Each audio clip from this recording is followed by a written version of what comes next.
안녕하세요, 김루시입니다. 오늘은 지난번 소개했던 다이소 수채화 물감을 가지고 노을 진 풍경을 그려보려고 합니다. 워터브러쉬와 마스킹 테이프 모두 다이소 제품이에요. 종이만 켄트지 사용했습니다. 먼저 마스킹 테이프로 칠할 영역을 구분해 줄게요. 양 사이드에 마스킹 테이프를 잘 붙여줬어요. 다이소 워터브러쉬는 라지 사이즈와 스몰 사이즈가 있는데요. 오늘 배경을 칠하는 용도라서 라지 사이즈를 사용했습니다. 워터브러쉬가 없으신 분들은 그냥 좀 큰 붓을 사용해 주시면 됩니다. 먼저 블루 계열의 물감을 풀어서 좀 섞어줬어요. 위쪽부터 아래로 내려갈수록 컬러가 연해지도록 칠해줄 거예요. 하나의 컬러를 가지고 그라데이션 해준다 생각하시면 됩니다. 아래쪽으로 갈수록 점점 연해지게끔 점점 물감 양은 줄이고 물 양은 늘려서 칠해줍니다. 다 칠하고 나니까 위쪽 컬러가 좀 약한 것 같아서 위에를 조금 더 덧칠해줬어요. 웬만하면 이 작업은 한 번에 끝내주는 게 좋은데요. 물 양이 많은 상태로 작업을 하는 거라서 붓질을 많이 하게 되면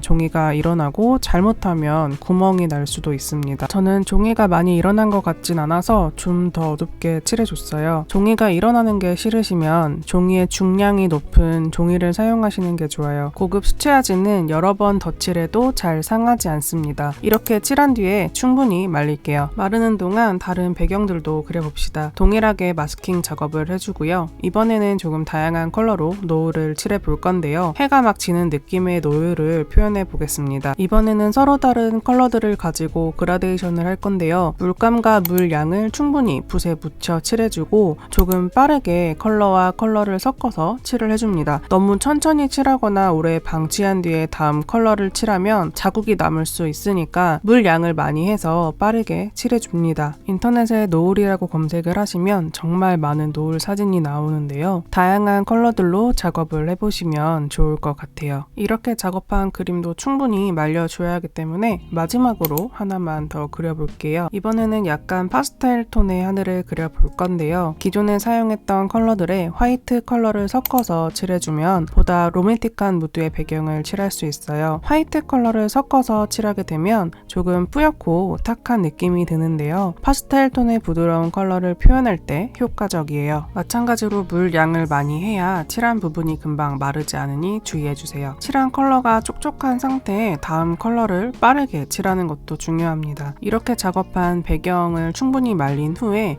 이제 그림을 그려보도록 하겠습니다.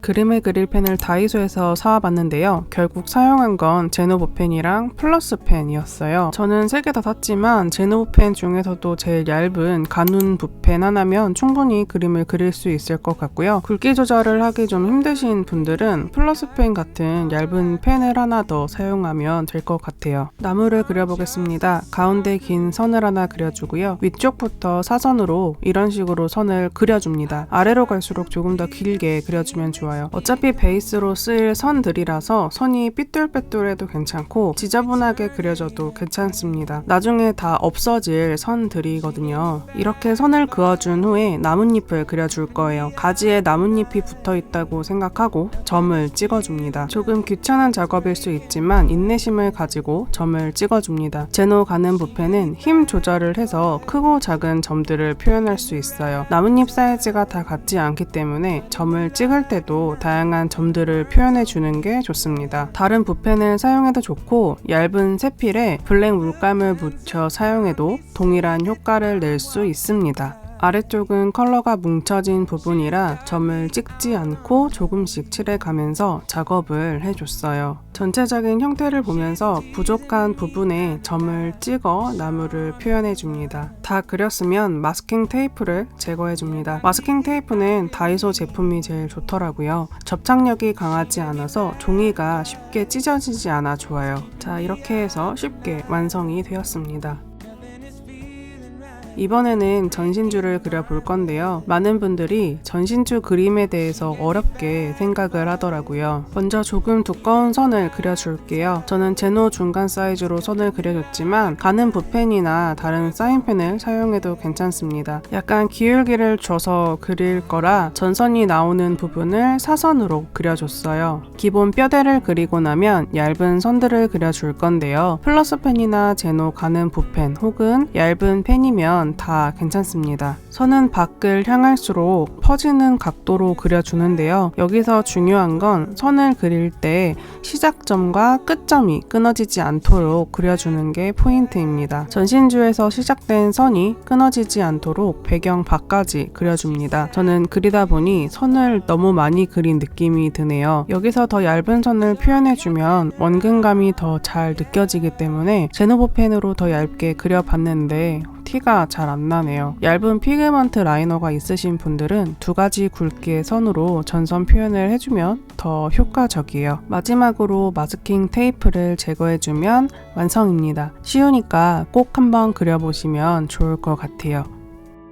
마지막으로 빠르게 여행지를 하나 그려볼까요? 지금까지는 오브젝트를 조금 크게 그려봤는데요. 이번에는 조금 작게 그리면서 그라데이션 된 하늘을 돋보이게 그려볼게요. 먼저 땅 부분 영역을 조금 칠해주고 처음 그렸던 그림처럼 바닥에 풀 표현을 해줍니다. 그리고 나서 야자수의 뼈대가 되는 기둥을 여기저기 그려줄게요. 이 표현을 할 선을 사방으로 그려준 후에 이번에는 도트가 아닌 얇고 짧은 선을 휙휙 그어줍니다. 새털을 그리듯 선을 그려주는데 선을 점점 얇게 털듯 그어줘야 더욱 야자수잎 느낌을 낼 수 있어요. 처음 그렸던 나무처럼 점을 찍는 게 아니라 비교적 빠르게 작업을 할 수 있습니다. 바닥 부분에 조금 더 풀 표현을 해주면서 전체적으로 다듬어줍니다. 하늘 부분에 새를 그릴까 하다가 여행을 가고 싶은 마음을 담아서 비행기를 그려봤어요. 마지막으로 마스킹 테이프를 제거하면 이 그림도 완성입니다. 이렇게 다이소 수채화 물감을 가지고 그림을 그려봤는데요. 전문가용 물감이랑은 컬러나 발색 차이가 좀 나겠지만 수채화를 시작하시려는 분들에게 정말 가성비 좋은 물감인 것 같아요. 이번 영상이 즐거우셨다면 구독과 좋아요 꼭 눌러주시고요. 그럼 다음 영상에서 만나요.